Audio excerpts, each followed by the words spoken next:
What's the most danger you've ever been in? Got drunk at a friend's who lived in a bad part of town. Party got broken up by the cops. Everyone ran. I had to walk home. I remember hearing people whistling. Not at me, but like they were signaling. Still very drunk.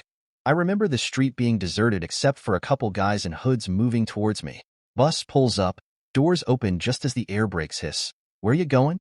I slur out my neighborhood. Me too, hop on, man. I fell asleep. The driver woke me up at my stop and I stumbled off the bus and managed to make it home.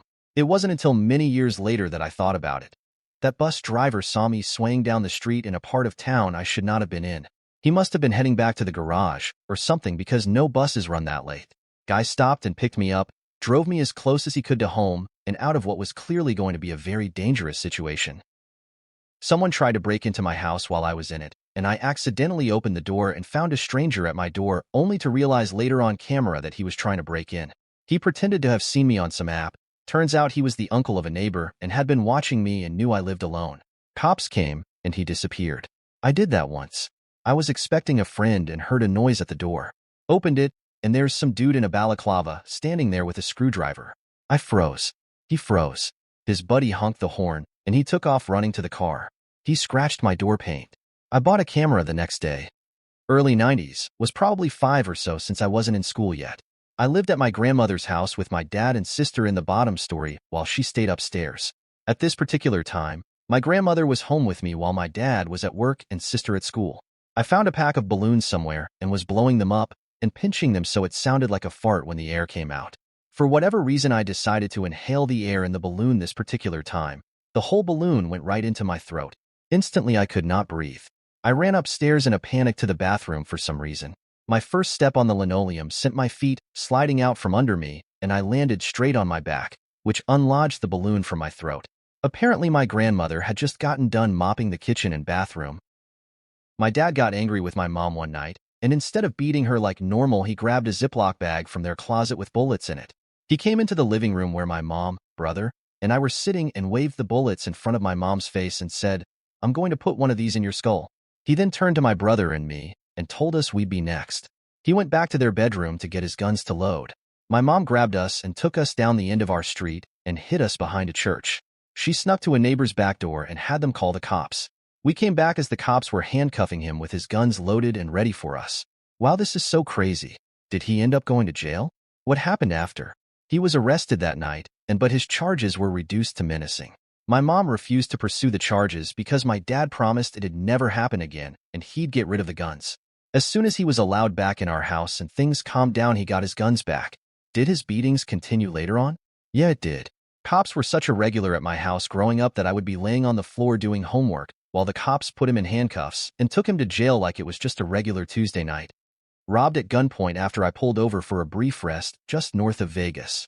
It was a completely terrifying experience. Been there too, a few times actually. It's a primal fear. In that situation, I'm always just like, yo, take whatever you want. Eyes down, full compliance. Nothing I have on me is worth getting unalived over. I got mugged once, and at first the guy didn't show a weapon. Just asked for all my money. And I was like, dude, are you serious? And then he showed the gun and I was like, yes, sir. Would you like my car too? I was at a gas station in San Antonio when this older man comes up to me wearing a long jacket and says something like, your money or your life. It took me a moment to process what was happening. Then he laughs and opens his jacket and proceeds to ask if I want to buy something or other off him. He was just joking around about the mugging. My first thought then was he's lucky I didn't pound him in the face, and even luckier he didn't pull that crap on someone who carries a gun. I was a private investigator several years ago. I mainly worked in Texas. This is important. But this one case required me to fly out and interview people in Denver and Grand Junction, Colorado. I rented a tiny car, a Chevy Aveo, the cheapest thing available at the time. I interviewed a person in Denver and then drove out to Grand Junction. While I was in the hotel, I hear that there is going to be a blizzard. So, there was a strong possibility that I could miss my flight the following morning. So, I decided to just straight up leave Grand Junction at night and just send it. I had heard of a blizzard before, at Dairy Queen. I had no idea of what they were like. It was around midnight while I was heading up this mountain that I started to hit the blizzard. And holy crap, I've never seen that before. I had my heater at full blast, and it still wasn't enough to warm up the inside of the car. What's worse, is that I was pressing the accelerator all the way down to the bottom, and the car was just barely moving up the hill. My cell phone didn't have any signal, and I just remember the car slowly losing power as I kept climbing up the mountain. I just ran out of road. It was just snow. The car was trying to push the snow out of the way. Eventually, the windshield wipers picked up so much ice that they stopped working as well. I was literally in the middle of it. I remember thinking to myself, oh, so this is what a blizzard is like, got it? And then the sudden realization that this is how I go. I legitimately didn't have a plan at that point. I was in danger. I then hit a little segment of road that didn't have snow. Around Vail, Colorado, I'm guessing a snowplow was clearing the way in the area. Still, no windshield wipers, but I was somewhat moving now. I made it out to an exit and pulled into a shopping area with a gas station, some fast food stuff, and some other place. I was able to get inside and at least get out of the cold. I literally had a computer bag, a crappy sweater that was thick enough for Texas cold, and a POS Chevy AVEO. I learned a few things that night. Get home-itis is a real thing, it's a stupid thing, and that nature is not a joke. It was in the 90s, we went out in a nightclub. The driver was my friend's oldest sister. She was drunk when it was time to go home. We all said she should not drive and let someone else drive. Of course, she protested strongly and said she was fine. I stupidly believed it. It was scary. She would stop watching the road and turn her head to look to talk to us in the back. We screamed at her each time, look at the road. Not stop swerving till I made it close enough to home. I stepped out of the car and walked a part of the way. F this. I have never and will never ride with a drunk driver ever again. Now I got my car, and I simply don't get drunk. I don't enjoy being drunk. I was 7, was watching DBZ, specifically the episode where Gohan teaches Videl and Goten how to fly, climbed to the roof of my house, 3rd floor, and was about to jump from it, because I wanted to see if I could do it too. A neighbor saw me, warned my parents, and they grabbed me as I was about to jump. So I have posted this before, but here is one of the dumbest things my friends and I did as teenagers, and I still stand by what I said at the end, that we should have got an adult involved. Any teens reading this, if you ever find yourself in the below situation, get an adult. Don't worry about how much trouble you could potentially get into. I was 16 at the time.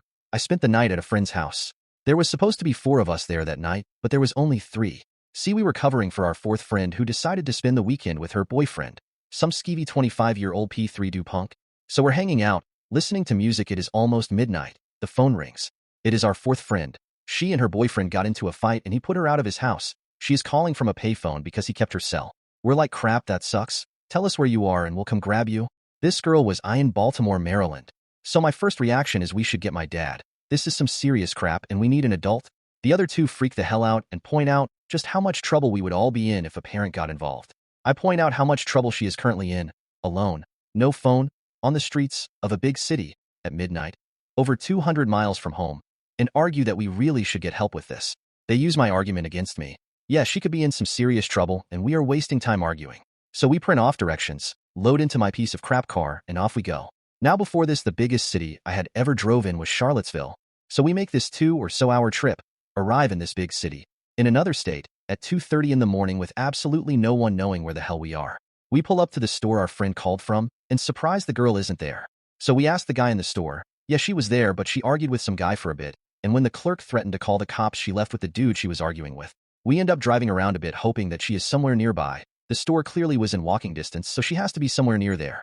Well, one friend has the idea that if she left with the dude, it had to be the boyfriend, so she probably has her phone back. We call and yeah, she's with him. Everything is good. She meant to call us, but they were talking and he was apologizing and trying to make up with her. We tell her that we are in the city. We were worried and scared that something bad would happen to her, so we came up. She tells us we blew things out of proportion. Which parent did we drag up there for nothing? We tell her we are there alone. Her whole tone changes. You guys are so sweet. You're the best friends a girl could ever have. I love you all. You should swing by and hang for a bit.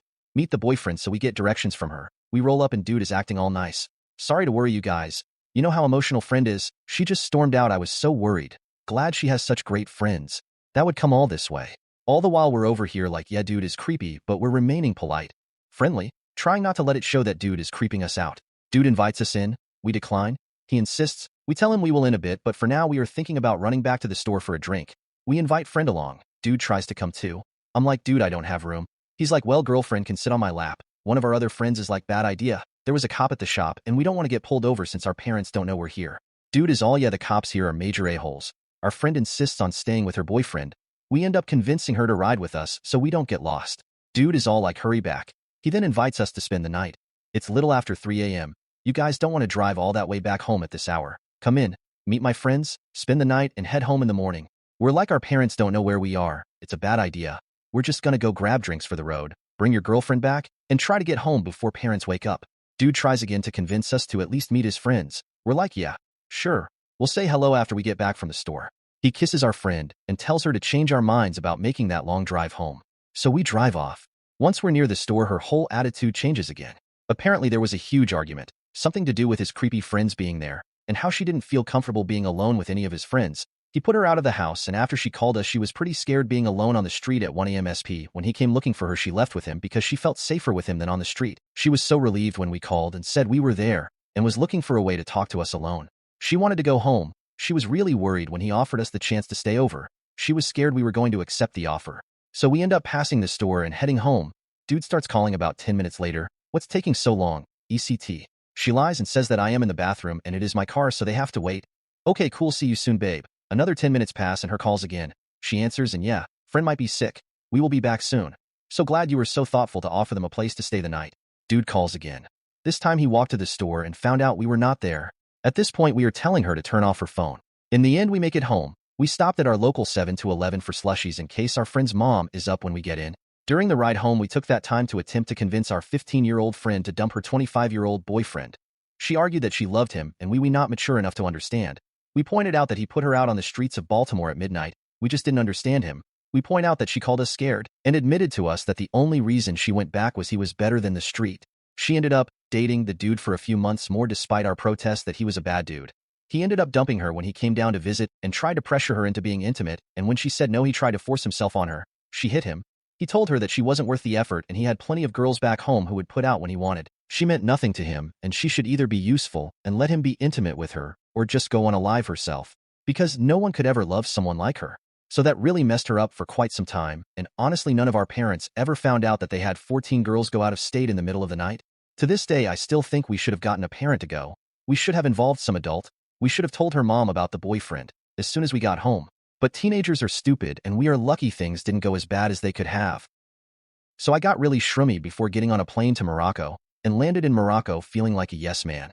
I got to the Medina in Fez where my hotel was and two guys offered me a joint and asked if I wanted help finding my hotel. I said yes, but they took me back to their house. There was a Swiss guy dusting fossils, an American on the bongos, and a Moroccan watching Nat Geo. We all had fun that night and got talking about weed. One of the guys who picked me up told me he had a weed farm, an entire valley of weed, in the Atlas Mountains, and he could take me there tomorrow. When we got in the taxi the next day, he put a big cloak on me and said once we get past the police checkpoints, no one must see me, and I must stay close. About 3 hours after the last checkpoint, we arrived at his family weed farm. It was a whole valley of weed in the middle of nowhere. It was a cool day. I ate this lamb and bread dish that his family made and we exchanged details. But then the guy who took me didn't want me to leave, said we could do business. He showed me these pills and bags of weed. He wanted me to swallow both of them so my stomach would stop digesting and I could traffic the weed into Europe. That's what the Swiss guy dusting the fossils and the American guy on the bongos had been doing. I agreed to it and kept the charade going until we got back to Fez, but then I walked away and went to my hotel finally. In college, the apartment next to mine down the hall was having a huge house party. At like 2 a.m. someone got mad, left the party, then turned around, pulled out a handgun, and threw 4 rounds through the door. I was still awake, so I grabbed the 12 gauge from the closet and waited by the door for a few minutes. Nothing happened though. Police showed up and I went back to sleep. South Lansing, Michigan. Fun times. Other time was when I was testing a new car on the racetrack. Heavily modified BMW 3 Series pushing like 440 horsepower. Going through a sweeping left-hander at about 130 miles per hour, but on this track there's a right-hand corner after. So the wall comes up really close to the track and you're almost pointed directly at it for a bit. Some car ahead had just dropped a bit of oil or something down and I caught it on one of the tires mid-corner. Car started to oversteer right at the apex. Kept my foot in and just flicked the wheel to the right for a second. Kept going.